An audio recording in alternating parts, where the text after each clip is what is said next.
Hey Niels, once Hey again here. Marcus, nice to see you again. You have another proposal next to T minus one, and that is option. You have been with us in the fireside chat already on this. So it's been, I think, a few months ago, and probably there have been some updates. Why don't you tell us about those and what your proposal includes?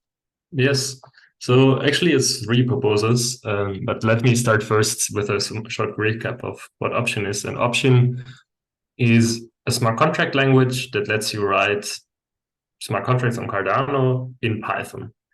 Maybe you are not so technical and don't know what Python is, but Python is basically a very simple, very intuitive programming language. And yeah, I mean, the whole idea is that reading and writing smart contracts should be something that really everyone can do. And this is why I am developing this programming language. Really, it reads very much like English language, and it has very clean look and feel to write. And um, yeah, I mean, if you look at stats out in the internet, almost like the 50% of projects are written in either JavaScript or Python, and Python is like, yeah, um, this way the second biggest language out there. I mean, And it was once the backbone of Google. So right, and I think still a backbone of many projects because it's just very flexible and very easy, right? So what Option is doing is it's taking your Python code and it compiles it down to something that the blockchain can understand, and then you have a smart contract basically that's that yeah you can build the app on, and then it integrates very nicely with other Python tools, and you can host like whole backends for your websites and all of these things. And this I have started, as you said, a number of months ago. Actually, I released it, the very first prototype of it, in January this year. So basically beginning of this year. And now maybe 2 years, 2 months ago, I released the first kind of production ready version where the features are very stable, and there have not been any bugs in the platform since inception. So it's kind of something that I would encourage people now to play more around with and to deploy their DApps on this. Um, right, and it has already seen, I think, out of my head, I can tell at least 5 different projects that are building on this or have already built on this. Um, and yeah, I mean to increase. So this is more. It started as a hobby project of mine, and it's taking a lot more time than a hobby project should take. But it's fine because it's very fun to build. And I want to take it somewhere where it can self-sustain. And for this, I proposed 3 different catalyst proposals, um, because essentially now you have the language, right? But you need to, and even if people know Python, you should still kind of tell them how to use this project and how to interact with the chain so that onboarding and usage can really happen. So the first proposal is basically creating some educational videos about this.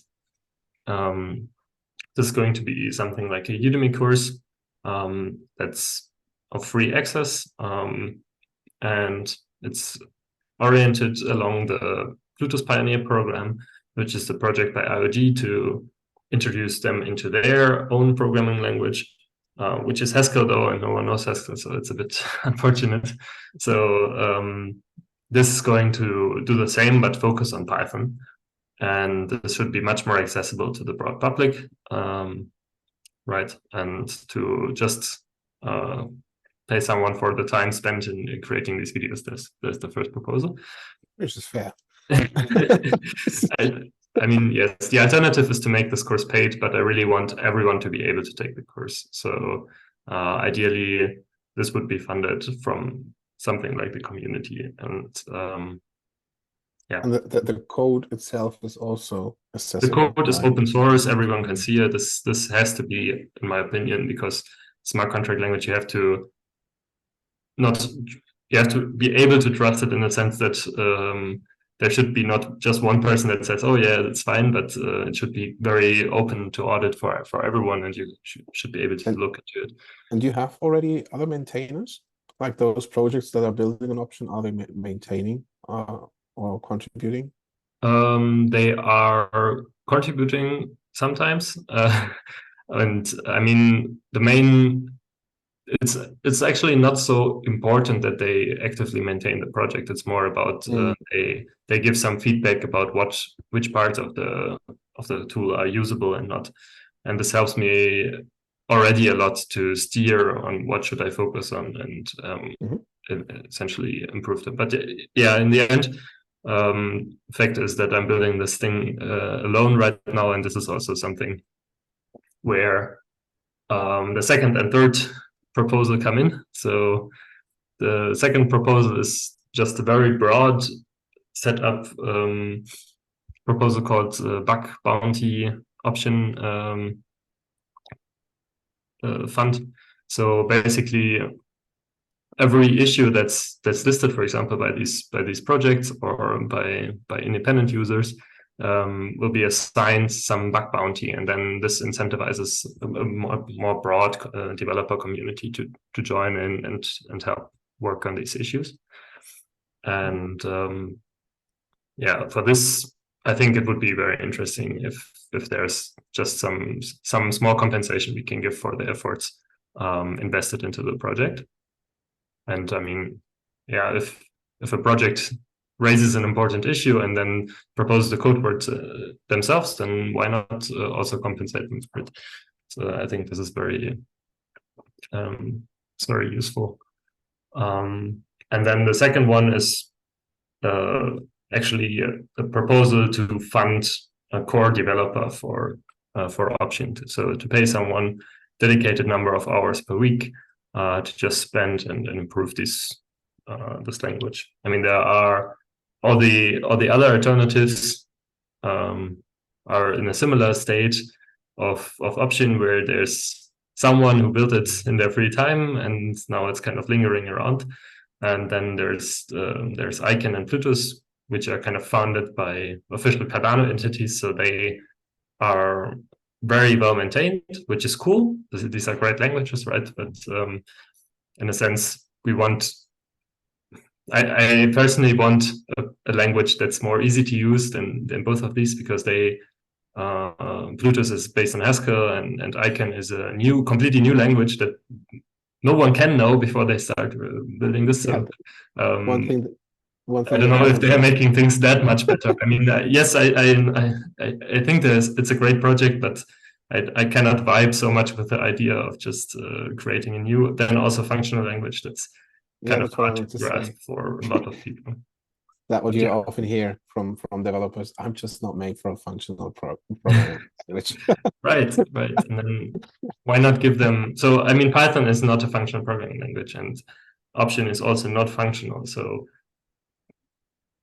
which makes it easier. Restricted in a sense in what you can do, but it's much more straightforward to write like a flow of operation as you would in a normal language.